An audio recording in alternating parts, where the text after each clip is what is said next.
audio jungle.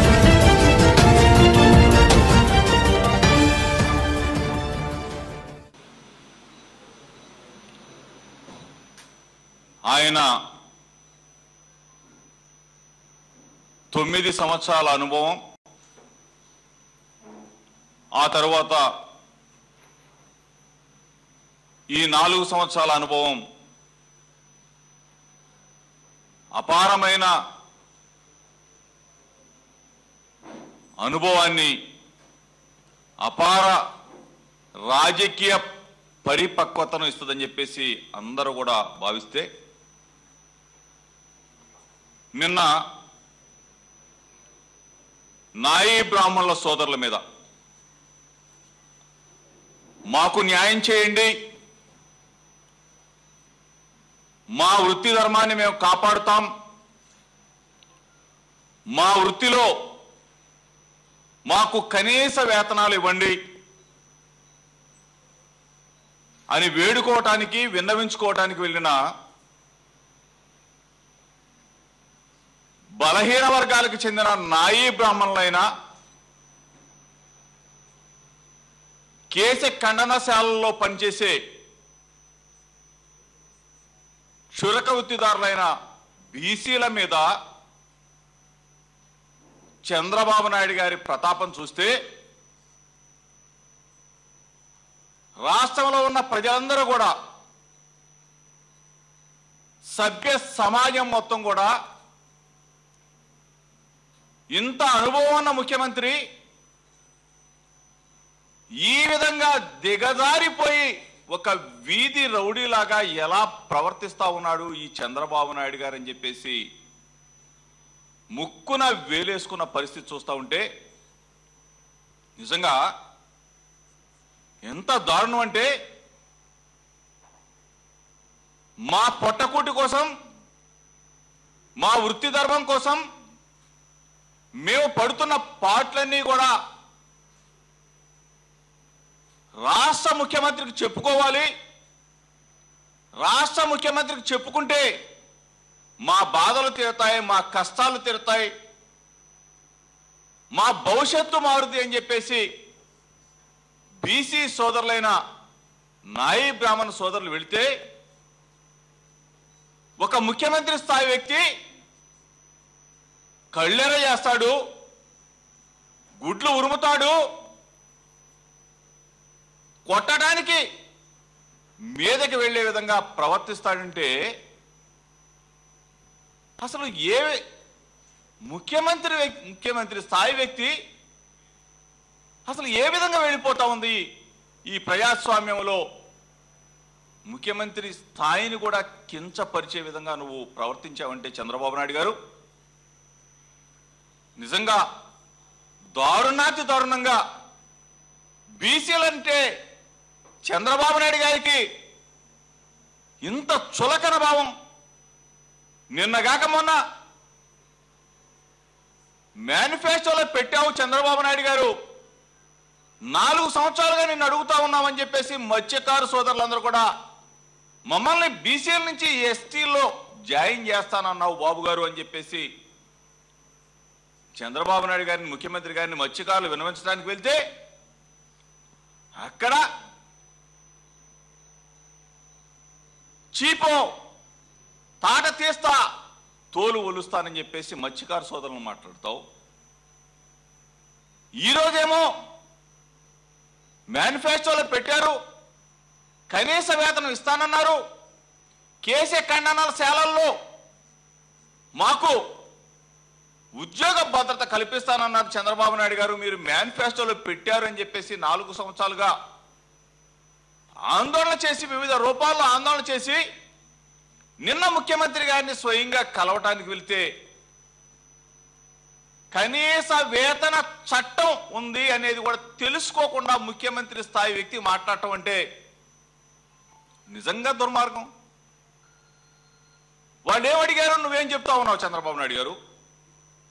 మాకు భద్రత కల్పించమని చెప్పేసి, అంటే ఈ రాష్ట్రంలో ఉన్న ప్రతి ఒక్క పౌరుడికి ఉంటుంది కనీస భద్రత.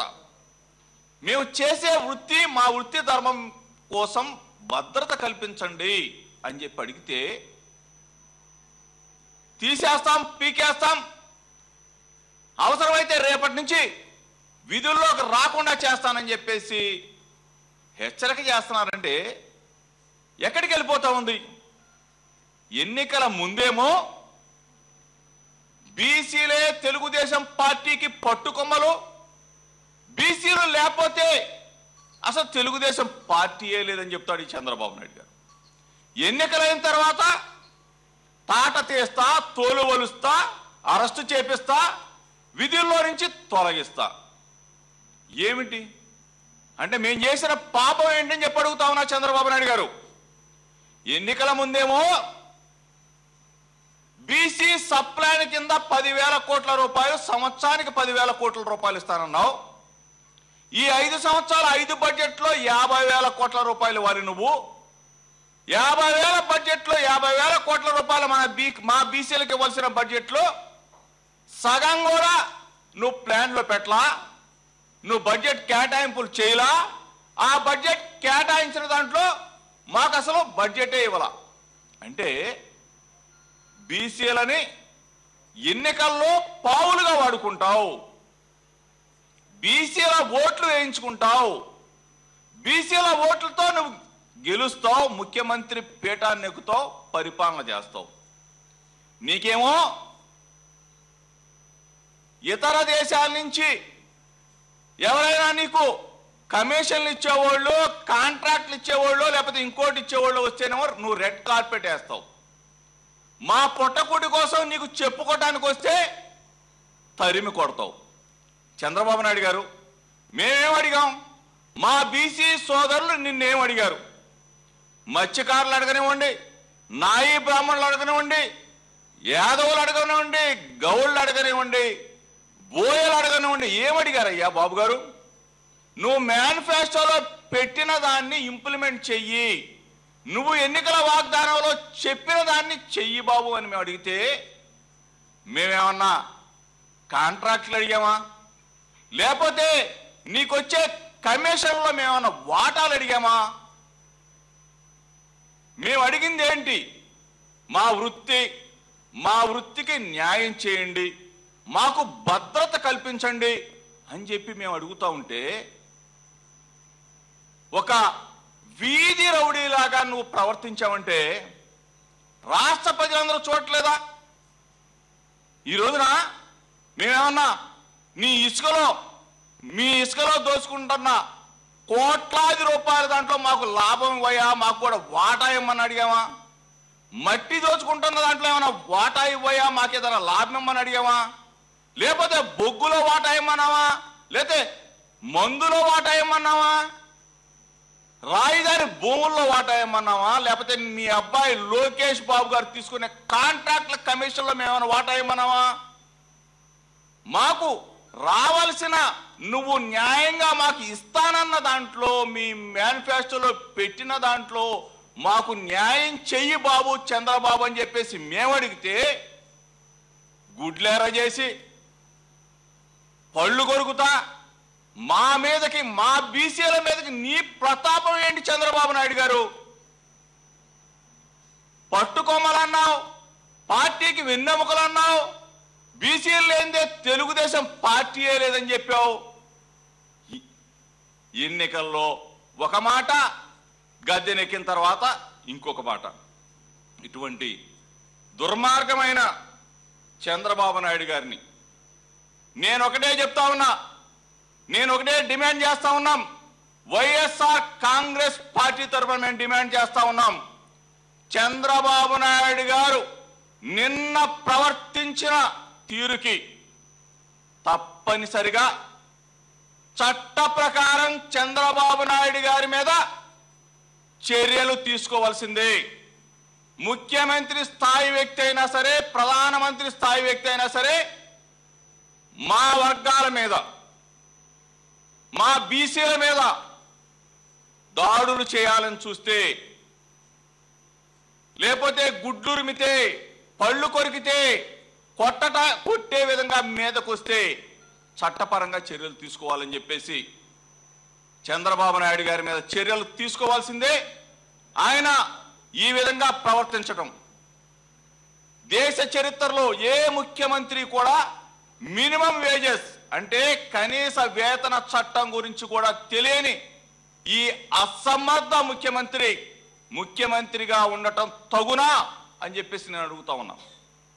దయచేసి మమ్మల్ని పావులుగా వాడుకోకుండా మా ప్రతాపం చూస్తావు.